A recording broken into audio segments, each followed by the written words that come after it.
자, 두 번째 시간 시작을 합니다. 자, 3번 문제 들어갈게. 좀 오늘 이단이라는 그런 단어가 나왔는데 성경에서 말하는 이단과 오늘날 기독교에서 말하는 그 이단의 그 차이점은 무엇일까? 이제 우리가 다 생각하고 있을 텐데 이 점에 대해서 좀 나눠봤으면 합니다. 자, 이단의 그 차이점, 이단이 무엇이고, 그 다음에 성경에서 말하는 이단은 어떤 것이었고, 그 다음에 오늘날 세상 교계가 말하는, 종교계가 말하는 그런 이단은 또 어떤 의미에서 이단이라고 그러는가 한번 나눠 보시기 바랍니다. 자, 누가 먼저 한번 의견 내보시겠어요?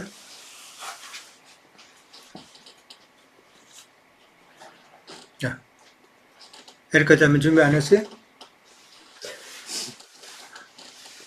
예, 3회자매, 예. 네, 그게 준호 형제님? 예, 아유, 저기 스매즈맨이 먼저 하시면 제가 네, 예, 나중에 예. 하겠습니다. 서로 교리의 문제인 것 같아요. 교리, 네, 그래서 첫 것은 폐하시고 두 번째 것을 세우는데 물질성전과 물질성전에서 모이는 사람 종교인들은 그 삼위일체하고 성전 예배당에서 모이는 것하고 또 부활에 대해서 이렇게 차이점이 있잖아, 우리하고. 그리고 우리는 성전에서 모이는 게 아니고 집에서들 주로 모이기 때문에 그것도 그들에게 보면은 이단이라고 칭할 수 있지 않는가 싶어. 네, 준호 형제님 하세요. 예. 네. 예, 저기 그 신약에서 이단이라는 표현을 쓰시면서 사도 바울과 또 사도 베드로가 어떻게 이단을 이제 설명했는지를 좀 먼저 좀 알고 싶었어요. 그래서 봤더니 이제 그 갈라디아서 5장 20절에 보면 사실 갈라디아서 일반부가 말씀을 읽어보니까 그 육체의 것과 성령의 것을 구별해서 육체 소유, 그다음에 성령의 열매를 설명을 하고 계신 것 중에 그 19절에서부터 보니까 육체의 일은 분명한데 이러이러한 것들이다. 그래서 음행, 호색, 우상 숭배 나오는데 거기에 장 찢는 것, 분열 혹은 분쟁 그리고 이단과라는 표현이 있어요.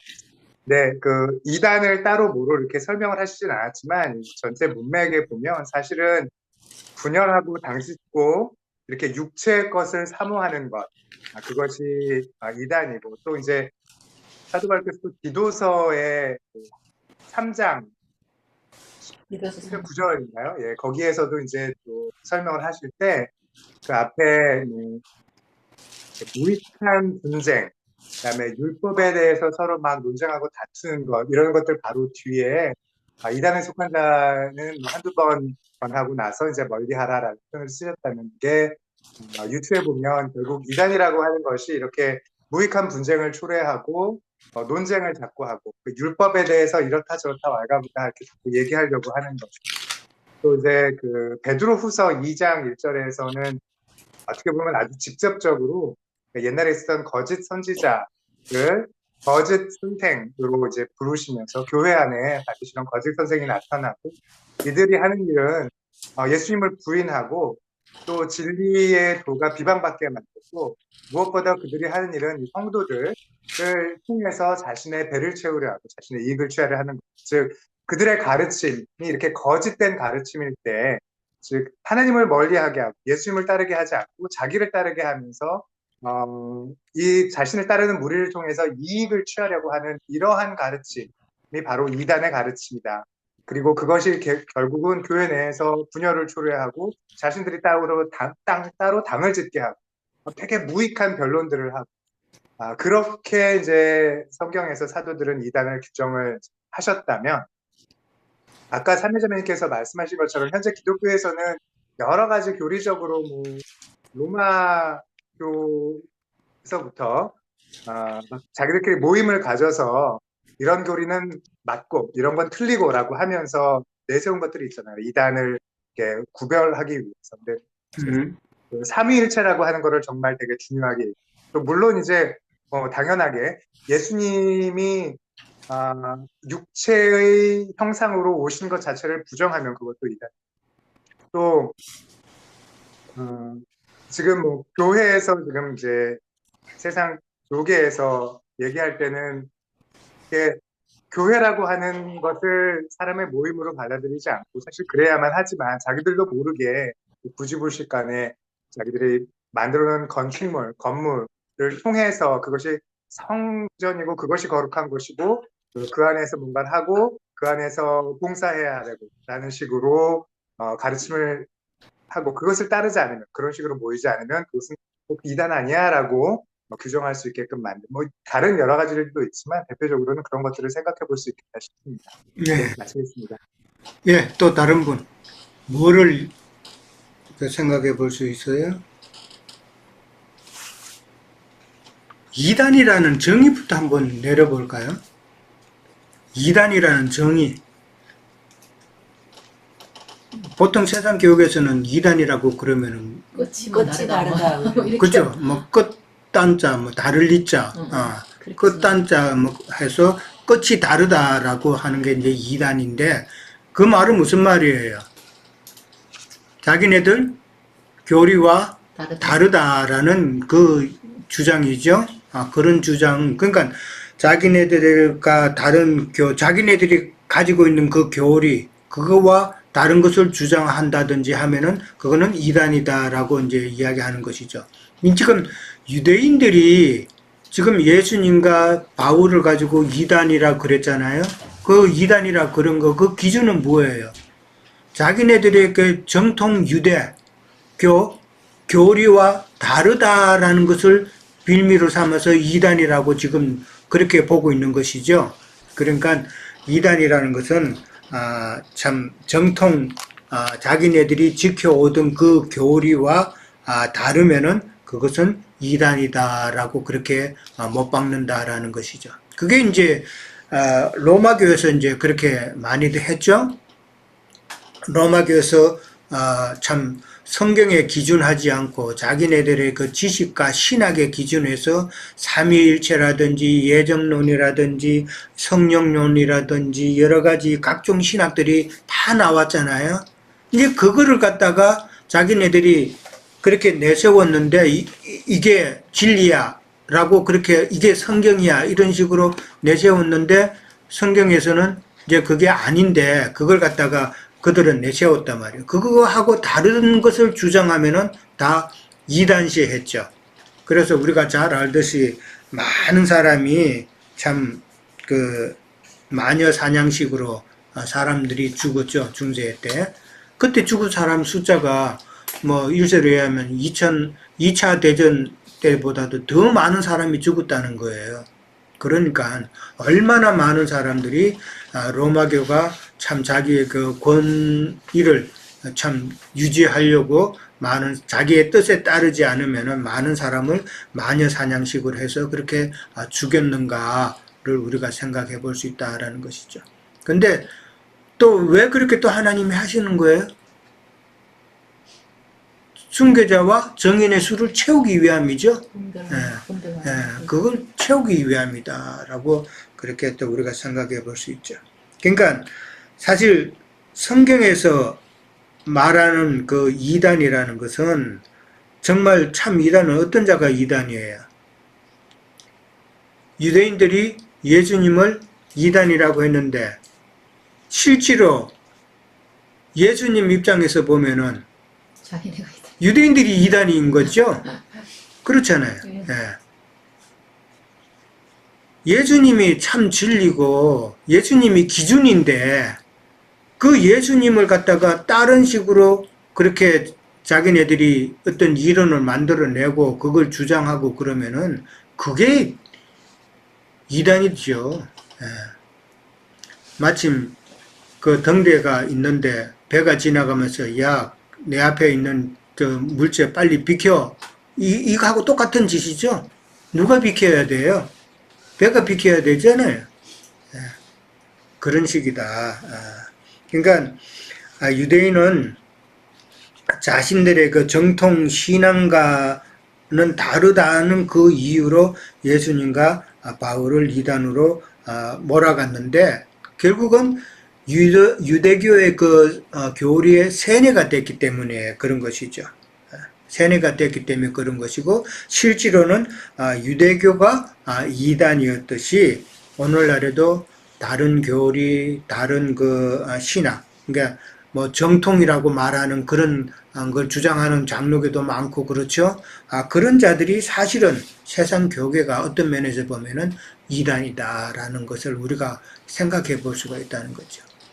그 로마계 유대교의 그 흐름은 결국은 오늘날 세상 교계로 흐르고 있다는 것을 이거를 정확하게 맥을 짚어야 돼요. 뭐 세상 그 유대교가 그 당시로 끝나는 것도 아니고 로마교가 그 당시로 끝나는 것이 아니라 그 영의 흐름은 오늘날 어디로 흘러갔는가? 세상 교계로 흘러갔다. 그러니까 그들이 내세우고 가르치는 그 신학 교리하고 다르게 이야기를 하면은 이단이라고 그런다. 제일 흔한 게 삼위일체잖아요. 네. 기독교에서는 우리가 있어봐서 알지만 삼위일체를 인정하지 않으면 무조건 이단이라고 딱 그냥 무조건 낙인 찍어버려요. 여기는 반드시 이단입니다. 그래서. 근데 오늘날은 또 목사님들도 반드시 듣지. 저 삼위일체는 잘못됐다고 주장하는 그런 목사님들이 많이 나오기 시작하죠. 네. 많이 나오기 시작해요. 이제 이런 것들이 이제 하나하나 이제 틈새가 벌어지는 건데 어느 순간에는 이것이 무너질 날이 반드시 온다라는 것이죠. 11조도. 그렇죠. 11조. 이게 우리가 한번 생각해 보세요. 세상 교계에서 우리가 지내왔기 때문에 아는데 세상 교계의 잘못된 이해, 뭐 11조도 그렇고 삼위일체론도 그렇고 성령론도 그렇고 예정론도 그렇고 그다음에 뭐 교회관, 성전관, 천국관 이 모든 것이 너무 다르잖아요. 그것만 우리가 잘 생각을 해서 정말 참 11조 의미가 뭐다. 그 다음에 참 성전의 의미가 뭐다. 이런 것을 우리가 참 잘 이제는 정리를 해야 된다라는 것이죠. 정리가 되어서 누구하고 참 그런 진리 변론을 할 기회가 있을 때에 조목조목 오늘 바울처럼 정말 조목조목 이제는 우리가 참 반박할 수 있어야 된다라는 것이죠. 그러니까 이단이라는 것은 결국은 어떻게 보면은 또 우리가 생각해 볼 수 있는 거는 구원에 이르지 못하게 하는 것이다라는 것이죠. 예. 정말 이 말씀을 통해서 구원에 이르도록 하는 그 말씀으로 우리가 받아들여야 되는데 어떤 그 교단이나 장로교나 어떤 교단에서 주장하는 그 교리가 그 교리로 인해서 우리가 구원에 이르지 못하게 한다면은 그것이 바로 이단이잖아요. 그렇죠? 가장 큰 문제는 구원이에요. 그들이 말하는 그 교리나 가르침이 우리를 갖다가 하나님 앞으로 온전하게 인도하는, 구원하는 그 역할을 할 수 있느냐 없느냐가 문제잖아요. 그 역할을 할 수 없는 것이라면은 그 자체가 이단이다라고 우리는 못 박을 수 있는 거죠. 예. 그래서 우리는 참 이 말씀을 통해서 온전히 깨달을 수 있다면은 그건 우리는 진리로 통해서 구원의 길로 우리는 가고 있잖아요. 예.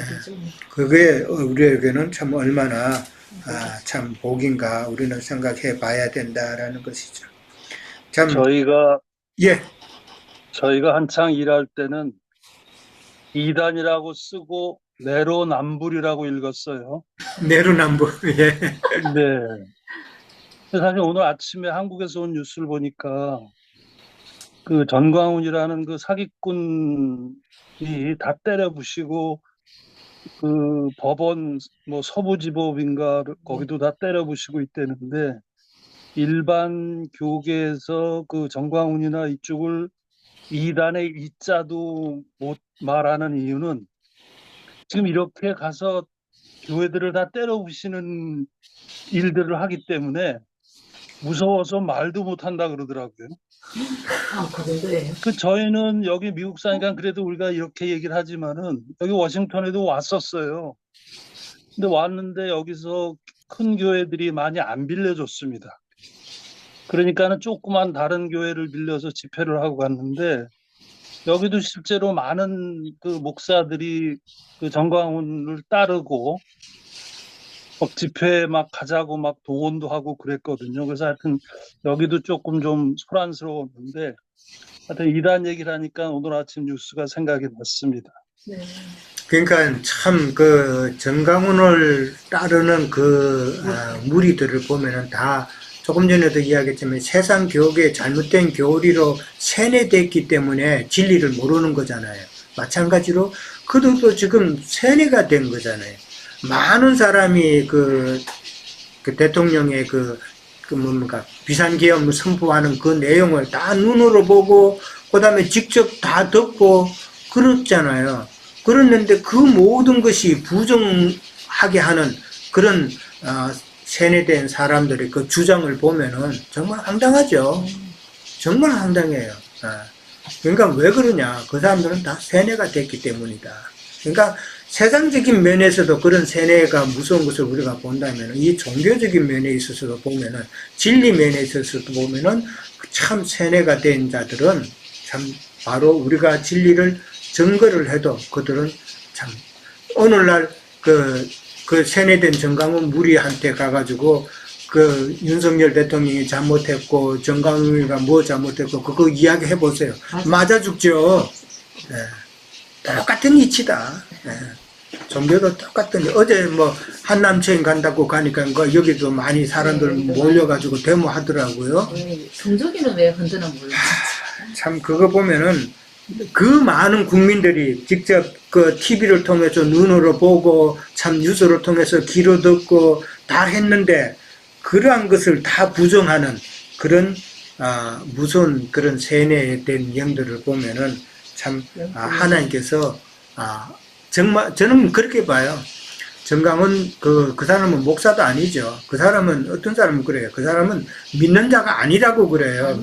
믿는다 하나님을 진짜로 믿는다면은 하나님 너 까불면 나한테 주고 이런 소리는 절대 못 한다는 거죠. 아니 어떻게 하나님을 믿는다고 하는 사람이 하나님 너 까불면 나한테 주고 이런 소리를 할 수 있냐는 것이죠. 신천지 다니는 사람이 이만희 너 나한테 까불면 주고 그래봐요. 그 사람 신천지에서 쫓겨나죠. 그러니까 그러면 그 사람은 신천지 교인이 아니잖아요. 마찬가지로 이 정강훈이는 그 하나님을 믿는 사람이 전혀 아니라는 거죠. 도로 대적하는 자다. 그렇게 이해를 해야죠. 참 무서운 거예요. 근데 그런 사람들이 하는 그 말이 무슨 구원에 이르게 하는 말이 나오겠어요. 그 목사라는 타이틀만 가지고 있죠. 그건 참 안타까운 일이다. 자, 이제 바울을 갖다가 이제 이단의 두목이라고 하면서 이제 그렇게 했는데 아까도 이야기했지만은 그러면은 바울은 당을 만들었다는 의미인데 바울은 절대로 당을 만들지 아니했고 단지 복음만을 전하면서 어떤 이익도 아까도 지난번에도 이야기했지만 어떤 당을 짓고 이단을 만들고 하는 것은 자기네들의 그 이익을 위한다 그랬죠. 자기네들의 이익을 위하는데 바울은 어떤 이익도 추구하지 않았다라는 것이죠. 참 그 이단의 그 두목이라는 사람은 특징은 보면은 자신을 과대평가하죠. 평가하죠. 왜 과대포장하고 과대평가하고 그러는데 바울은 자기 자신을 드러낸 적이 없잖아요. 자기를 뭐 자랑하거나 드러낸 적이 없고 정말 겸손한 모습으로 예수님만 증거했다라는 것을 볼 수가 있죠. 오늘날 이단들이라고 한국의 이단들이라고 그러면 제일 먼저 신천지, 그 다음에 뭐 JMS, 뭐 또 통일교, 또 여호와 증인 이런 많은 사람들이 있죠. 그 사람들이 특징이 뭐예요? 다 교주들을 신겠고 하잖아요. 가대 포장하잖아요. 이게 특징이다라는 것이죠. 그 다음에 또 특징이 뭐예요? 이단의 특징은? 돈이 돈. 어떻게 하면은 돈을 끌고 모을까? 신천지 들어가면은 뭐 가면은 뭐 또 돈을 뭐 100만 원씩 내야 된다고 그러고 어떤 모임에 참석하려면 거기도 또 돈을 내야 된다고 그러고 그 참석 안 하면은 뭐 어떻다고 그러고 이게 전부 다 돈이잖아요. 그 다음에 또 뭐예요? 여자. 여자. 예, JMS. 요번에 넘어가죠. 뭐 구속이 됐다 그러던가? 뭐, 그렇죠? 예. 그런 문제가 있고. 그 다음에 자기를 신격화하는 그런 문제. 그 다음에 참 그들의 그 교리를 보면은 참 황당한 교리들이 많아요. 황당한 교리. 예, 그런 것들을 다 특징으로 삼고 있다. 그러니까 정말 말씀을 이단을 잘 분별을 해야 되고 오늘날 세상 사람들이 너무 이단이 많고 진짜 이단들이죠. 사실은 뭐 세상 교계도 이단이라고 아까도 말씀드렸지만은 정말 그 말도 안 되는 황당한 교리를 내세워 가지고 이단의 모습을 갖춘 그런 사람들은 하나님께서 이렇게 또 두신 것도 또 세상 교계에 있는 사람들이 그런 사람 보고 또 못 나오도록 하는 그런 의미도 있다. 그렇지만은 정말 진리를 사모하면은 그 참 진리가 있는 곳에서 말씀을 듣고 가는 것이 얼마나 참 중요한가. 자, 그 다음에 이제 6절에서 8절에 가면은 성경에는 없다라고 그렇게 나와 있죠. 근데 그 밑에 4번에는 어떤 4번에는 이제 6절에서 8절 내용이 있다라고 나오는데 이제 어떤 4번이라는 건 이제 킹 제임스 버전에 가면은 있어요. 킹 제임스 버전에 그 내용이 나와 있고 공동 번역에도 그렇게 나와 있는데 거기 그 4번 그 조그마한 그 글자 있죠? 네. 예, 그 글자인데 거기 한번 볼까요? 자, 어떤 4번에는 24장 6절 하반절부터 8절 상반절에 다음 내용이 더 있다. 그래서 우리의 율법대로 재판하려고 했다라고 먼저 나옵니다. 이게 맞는 말이에요? 우리의 율법대로 재판을 하려고 했어요? 대제사장이? 재판할 게 없었잖아. 재판하기도 전에 벌써 바울의 입을 치면서 바울에게 위협을 가하면서 변명할 기회도 주지 않았죠. 예, 그러니까 거짓말이죠. 예. 그 다음에 천부장이 루시아가 와서 그를 우리 손에서 강제로 빼앗아갔다라고 그랬습니다. 강제로 천부장이 빼앗아갔어요? 저거를 일으키니까. 소요가 일어나니까 바울이 죽을 것 같은 그런 위험에 처했으니까 안전을 위해서 데리고 간 조치였죠. 그들이 천부장을 지금 이렇게 천부장이 빼앗아갔다라는 이 말을 하는 원인이 있어요. 왜 그랬을까? 왜 천부장을 갑자기 원망을 했을까? 바울을 죽이려고 했잖아요. 그렇죠. 바울을 참 정령을 위해서. 노상에서 다시 대제사장하고 공회로 오게 해가지고 바울을 그 노상에서 이제 죽이려고 계획을 했는데 그게 실패로 돌아갔죠. 실패로 돌아갔기 때문에 그에 따른 그 분노가 천부장에게 돌아간 거다라는 것이죠. 그래서 천부장을 지금 원망하는, 천부장을 적으로 삼는 그런 모습을 보는 것이죠. 그러니까 자기들의 그 잘못을 전혀 캐치하지 못하고 자꾸 이 남만 탓하는 그런 전형적인 그 사람의 그 모습을 우리가 볼 수가 있죠. 사실은 자기들이 잘못하는 것을 전혀 지금 깨우치지 못한다. 자꾸 다른 사람을 탓하는 그런 모습. 자, 그 다음에 이제 천부장이 이제 각하에게 이제 총독 벨릭스죠. 에게 가라고 명했다라고 그렇게 이야기를 했어요. 이 말은 천부장이 자기 선에서 참 우리하고 재판을 해서 바울을 갖다가 재판할 수도 있었는데 괜히 지금 천부장이 총독에게 보내가지고 총독을 귀찮게 한다 이런 의미예요 지금.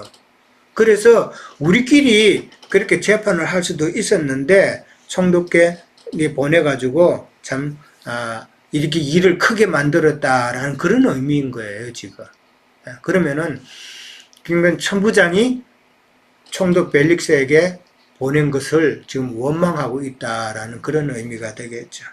자, 10절 이하에서 이제 가면은 바울이 21절에 가면은 이제 바울이 더둘러의 그 고소에 대해서 변명하는 그런 내용이 이제 나오죠. 자, 이를 통해서 우리는 무엇을 느낄 수 있는가라는 것인데, 자, 변명 내용이 뭐예요? 12절에 가면은 도를 따라 조상의 하나님을 섬기고 이단이라는 도를 따라 조상의 하나님을 섬겼고 율법과 선지자의 글에 기록된 것을 다 믿었다라고 하면서 자기의 어떤 신앙을 갖다가 설명을 하고 있죠. 그 이전에 보면은 지금 소득 문제가 나왔으니까 12절에 가면은 내가 누구와도 변론하거나 무리를 소등하는 것을 하지 않았다라고 이제 그렇게 변명을 하죠. 그 변명이 먼저 나오고, 그 다음에 자기의 신앙을 또 이야기를 했어요. 그 다음에 15절에 가면은 하나님께 향한 소망을 나도 가졌으니 의인과 악인의 부활을 믿는다라고 또 그렇게 또 이야기를 했어요. 그 다음에 뭐 쭉 다 나오죠. 했던 거 다 나와요. 양심에 끄리낌이 없었다. 그 다음에 내가 결례를 행하고 결례 행하는 동안에도 어떤 소동을 일으킨 적이 없었다.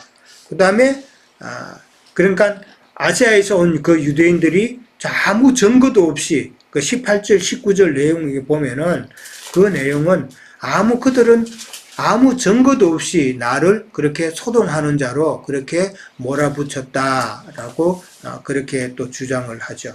그러면서 21절에 가면은 내가 죽은 자의 부활에 대해서 오늘 너희 앞에 신문을 받는다는 그 말을 했는데 그 말로 인해서 나를 이렇게 고소하고 있다라고 그렇게 이제 이야기를 하죠.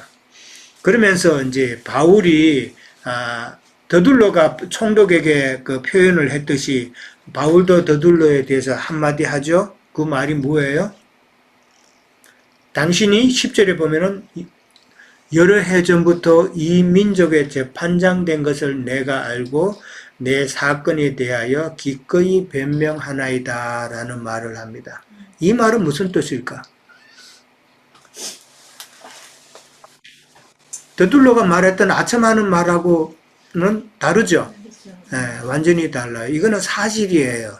지금 바울은 총독이 그 유다 지방에 재판장 된 것을 지금 바울이 지금 이야기하고 있는 거잖아요. 그리고 이 말은 재판장이 되었다는 이 말은 총독이 참 그 유대인들의 그 간섭을 너무나도 잘 알고 있다라는 이 표현이다라는 것이죠. 당신이 아실 수 있는 바와 같이 이렇게 했잖아요.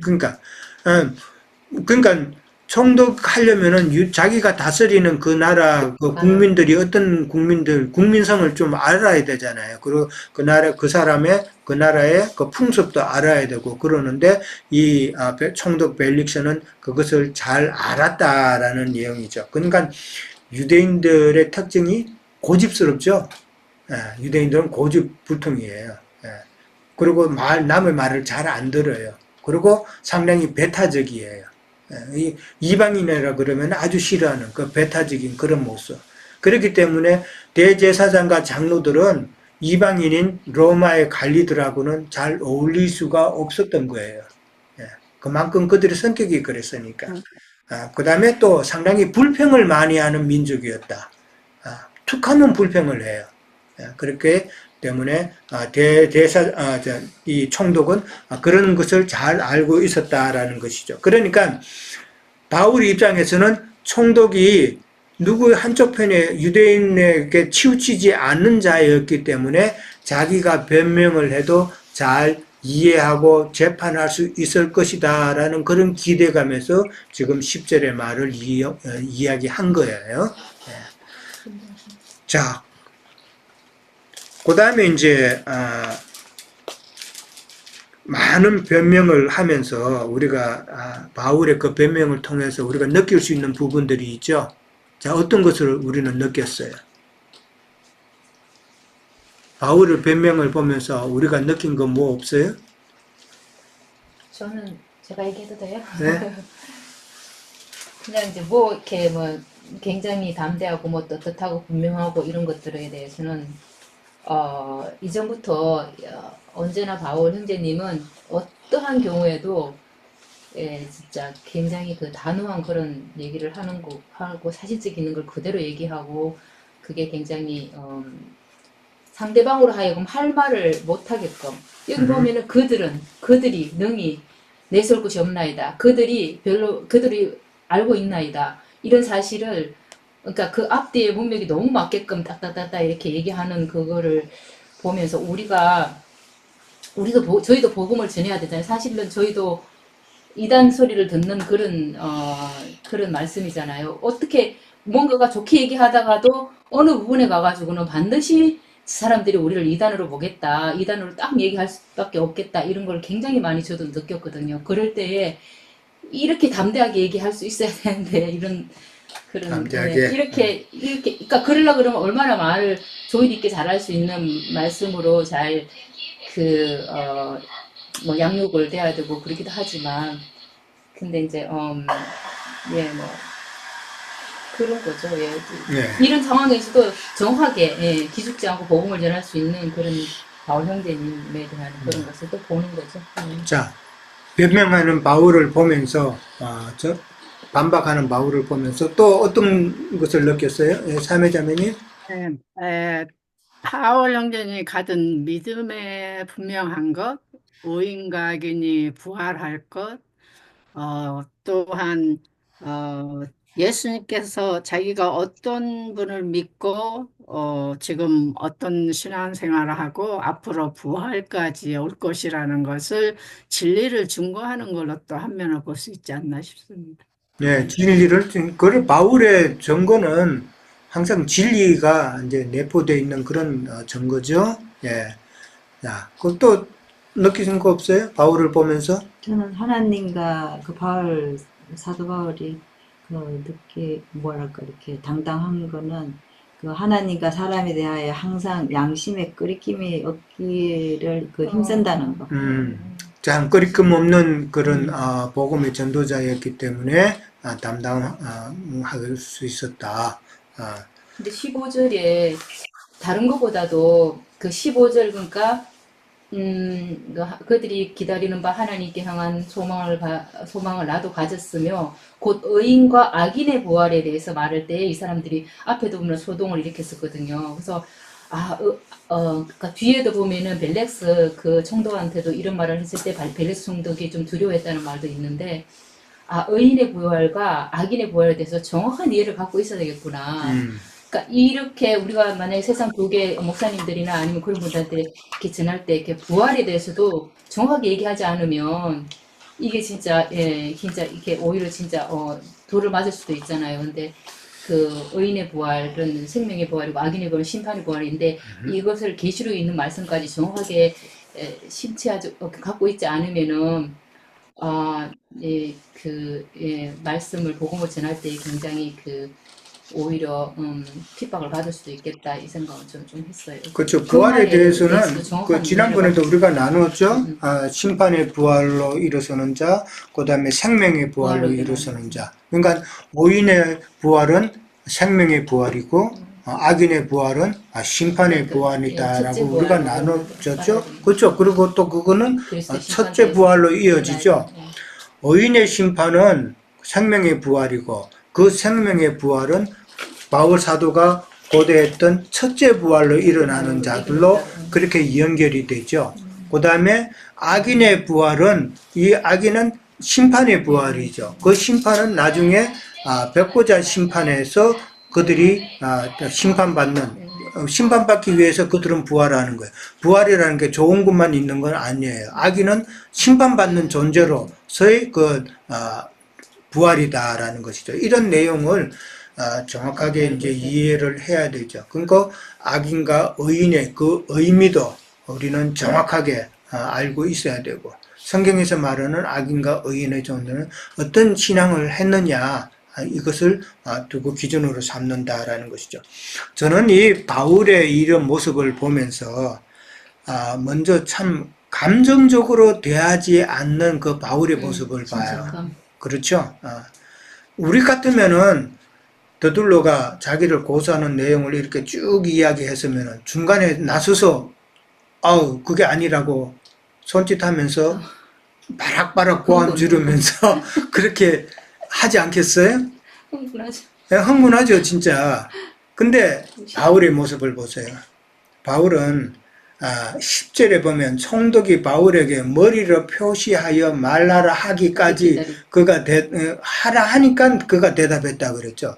참 총독도 참 이게 참 악한 자니까 그렇게 한지 몰라도 머리로 말하라고 뭐 이렇게 머리짓을 했다는 거였죠. 네. 그렇게 이야기하니까 이제 바울이 자기가 이제 변명을 하는데 이게 바울의 모습을 보면서 참 총독이 말하라고 할 때까지 기다렸다는 거. 좀 어떤 예의적인 그런 모습도 우리가 볼 수가 있고 그 다음에 참 중간에 사람의 그 육체의 그 모습으로 보면은 중간에 나서고 싶었겠지만은 그러나 그것이 다 컨트롤이 되고 참 감정적으로 대하지 않는 그런 모습을 보면서 감정적으로 대하지 않았기 때문에 바울이 또 이렇게 쭉 조목조목 이렇게 반박할 수 있었다라는 것도 우리는 생각해 볼 수가 있다.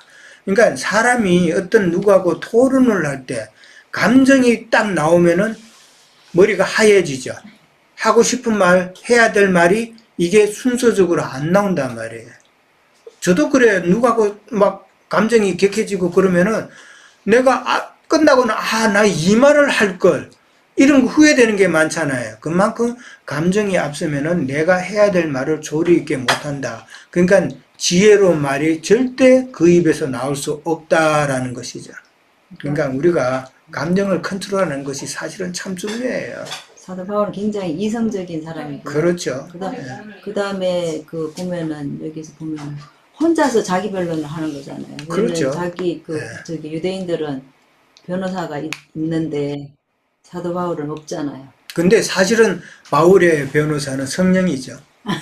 네, 성령이 함께 하시니까 참 바울은 그것을 이제 어떻게 보면은 세상 교회 변호사 더둘러를 이렇게 대동을 시킨 것은 한면으로는 바울의 변호사는 성령이라는 것을 대비시키는 거예요.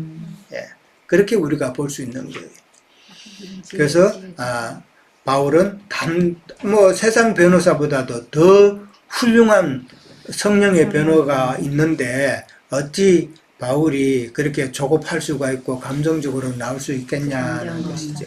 예, 그런 것을 우리가 생각해 볼 수 있다. 참 그 지혜로운 답변, 이런 건 또 다 성령의 지혜다라는 것이죠. 그 다음에 아까도 이야기했지만은 바울이 이런 모습을 보면서 우리가 지금 바울이 악한 영의 세력과 지금 싸우고 있는 중이에요. 지금 재판한다는 거는 싸우고 있는 중인데 우리도 나중에 이게 세상 믿는다고 하는 사람들하고 영적인 싸움이 반드시 일어난다면 똑같은 경우예요. 그러면은 우리도 바울처럼 정말 이 말씀을 너무나도 잘 깨닫고 이것이 내 안에서 이제 조목조목 딱 정리가 되어서 이렇게 변론할 때마다 참 감정적으로 대하지 아니하고 그 다음에 내 안에 가진 것이 많으면은 감정적으로 대할 이유도 없는 거예요, 사실은. 그러니까 바울이 성령이 있기 때문에 지금 감정적으로 안 대한 것이지, 만약에 성령이 없었다면은 바울도 그렇게 감정적으로 잘 처리할 수 있었을까? 우리가 생각해 볼 수 있죠. 마찬가지로 우리도 우리 안에 말씀이 많이 참 먹고 저장이 되고 이러면은 우리가 능히 담대함으로 참 반박할 수 있지 않을까. 그래서 우리도 그런 준비를 많이 하고 나가야 되겠다라는 것이죠. 나 형제님을 이렇게 뵐 때마다 느끼는 게 굉장히 이렇게 담대하시면서 굉장히 이렇게 여유로운 것 같아요. 말씀하실 때는 끝까지 인나고 이렇게 듣고 제가 그때 제일 처음에 나 형제님 뵀을 때 얼마나 말도 안 되는 질문을 했어요. 그런데도 그 중간에 저기 하지 않고 끝까지 다 들으시고 나중에 이렇게 말씀을 이렇게 해주실 때 제가 느낀 점이 바로 사도 바울 형제님처럼 그럴 것 같아요. 그러니까 말씀이 꽉 차 있으면은 없으면은 막 깡통 소리 요란하듯이 그런데 말씀이 꽉 차 있으면은 그만큼 우리가 좀 신중해 줄 수 있다. 우리가 다 이제 그런 나서고 싶잖아. 저도 그렇고 참 깡통 소리만 많이 나는 사람들이에요. 그러니까 우리가 이런 면에서 좀 깨달아야 되겠다라는 것이죠. 자, 그 다음에 이제 14절에 보면은 바울이 자기 자신의 신앙을 이야기했어요. 그들이 이단이라 하는 도를 따라, 그러니까 예수님의 도를 따라서 나는 이제 신앙생활을 했다는 그 말이죠. 그들이 이단이라는 그 예수 그리스도의 도를 따라서 나는 조상의 하나님을 섬겼고 율법과 선지자의 글을 다 믿었다라고 그렇게 표현을 하죠. 바울은 지금 그런 신앙이다라고 그러는데, 그러면은 지금 바울이 보기에는 유대인의 신앙은 바울의 신앙과는 다르다라는 것이죠. 그들은 자기네들이 이단이라고 하는 그 예수 그리스도의 도를 따라 하는 것이 아니라 그들은 무엇을 따라 해요? 유대교의 전통을 따라서 지금 그들은 하나님을 믿는다는 이 말이잖아요. 그러니까 바울의 신앙과 유대인의 신앙을 지금 차별화시키고 두 개 지금 대비가 되는 것을 우리는 깨달아야 된다. 그러니까 유대인들의 그 신앙은 자기의 그 정통 교리에 따라서 계속 내려온 그것을 따라서 하나님을 믿고 그 다음에 성경을 이해하고 그렇게 하는 것은 오늘날 세상 교계가 세상 그 교리에 따라서 예수님의 도를 따르지 아니하고 이 영적인 말씀으로 이해하는 그런 도를 따르지 아니하고 그 세상 교계의 그런 많은 신학과 교리와 이런 것으로 도덕 이런 것으로 하나님을 믿는다. 그러면은 그거는 잘못된 것이죠. 그렇게 믿으니까 이 성경을 갖다가 영으로 깨닫지 못하고 자꾸 문자적으로 깨달아서 나가는 그런 자들은 그게 바로 이단이라는 것이죠. 그런 말씀으로 깨달으면은 아까도 이야기했지만은 그런 말씀으로 깨닫고 그것을 신앙하고 가면은 그거는 구원에 이르는 길로 우리를 인도하지 못하는 거잖아요. 아까도 이야기했죠. 구원의 길로 인도하지 못하는 그것이 바로 이단이라고 그랬죠. 그러니까 세상 교계가 사실은 지금 이단이다라는 것을 성경에서는 지금 비밀리에 이야기하고 있다. 그것을 바울의 증거를 통해서 우리는 깨달아야 된다는 것이죠. 그리고 21절에 가면은 내가 죽은 자의 부활에 대해서 오늘 너희 앞에 신문을 받는다는 그 말을 했을 때 대제사장과 장로들과 군중들이 소란을 일으켰죠. 왜 대제사장과 장로들이 바울이 나는 주 안에서 죽은 자의 부활을 믿기에 내가 지금 신문을 받는다는 이런 말을 했을 때에 왜 소동이 갑자기 일어났어요? 서로 다르니까. 대제사장과 장로들은 사두개파 사람들이에요. 사두개파 사람들은 부활을 믿지 않는 자들이기 때문에 그러니까 지난번에 사두개파 사람하고 바리새파 사람하고 비교를 했죠. 바리새파 사람들은 이 영화를 누리고 권력을 가진 자들이에요.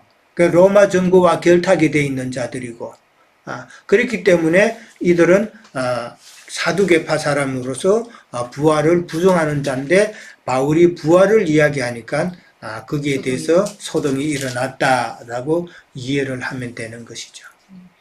자, 그 다음에 이제 마지막 5번에 가면은 바울의 말을 들은 총독 벨릭스의 입장은 어떠했으며 재판을 연기했죠. 연기했는데 왜 연기를 했을까? 자, 총독의 입장은 참 난처한 입장이 되겠죠. 왜 난처해요? 누구 말을 들어줄 수가 없는.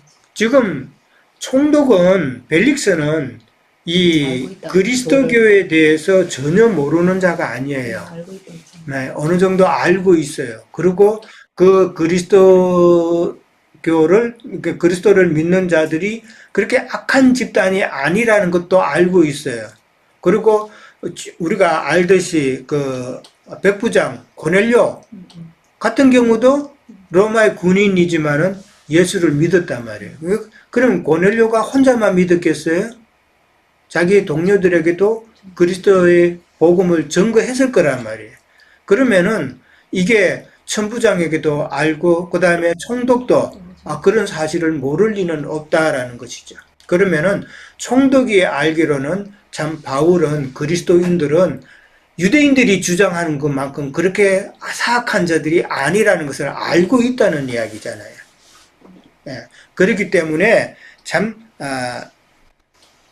그렇다고 바울을 갖다가 풀어줄 수도 없죠. 풀어주면은 유대인들의 원성을 산다. 유대인들을 가나라는 총독이 유대인들의 원성을 산다면은 그거는 정치적으로 상당히 어렵죠. 자기의 지위까지 뺏길 수 있는 입장이니까 참 총독 벨릭스의 입장은 정말 난처한 입장이다. 그러니까 궁여지책으로 천부장이 올 때까지 연기한다라고 이제 그렇게 이야기하죠. 근데 천부장이 와요, 안 와요? 천부장이 사실은 더 이상 예루살렘에서 가이사라에 안 와요. 일단 둘러대기 위해서, 시간 벌기 위해서 총독은 그렇게 이야기했다라고 보면 됩니다. 자, 오늘 이제 바울의 이렇게 변명하는 모습을 23절까지 했는데, 우리가 바울을 통해서 아까도 이야기했지만은 우리도 바울과 같은 그런 모습을 좀 생각해보고 따라가는 그런 신앙이 되어야 되겠다는 것을 생각을 해봅니다. 자, 저는 여기까지 하고 혹시 또 추가로 하실 말씀 있었으면 해주세요. 예. 아주 짧게 아까 그 토마스 형제님께서 내로남불이라는 표현을 쓰신 것 때문에 더 이게 잘 와닿았어요. 이 바울이 자신을 스스로 변론하는 그 과정을 볼 때요.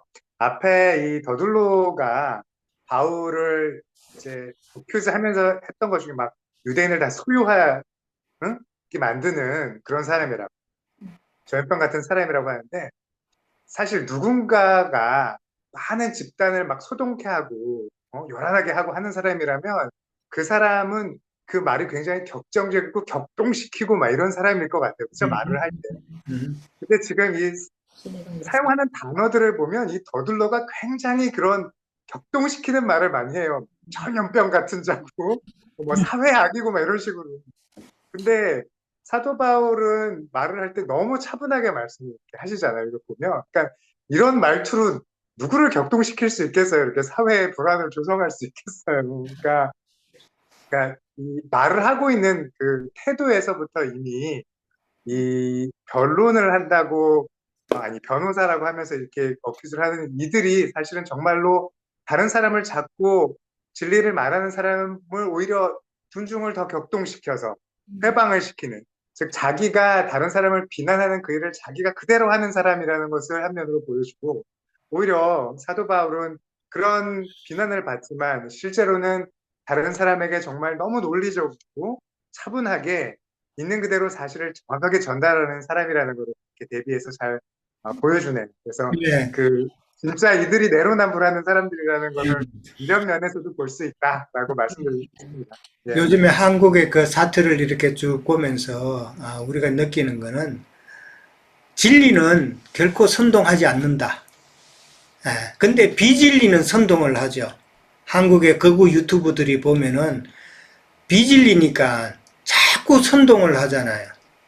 선동을 해서 그 다음에 지금 뭐 헌법 재판 그 법원을 갖다가 그렇게 참 때려 부수고 하는 이런 자들의 모습을 보면서 비진리이기 때문에 그들은 선동을 할 수밖에 없고, 정말 참 진리를 갖고 있으면은 진리는 그냥 점검만 할 뿐이지 선동은 하지 않는다라는 사실을 우리는 다시 한번 또 깨달을 수가 있죠. 어둠을 이긴다. 예, 그렇죠? 빛은 어둠을 이긴다. 그런 내용입니다.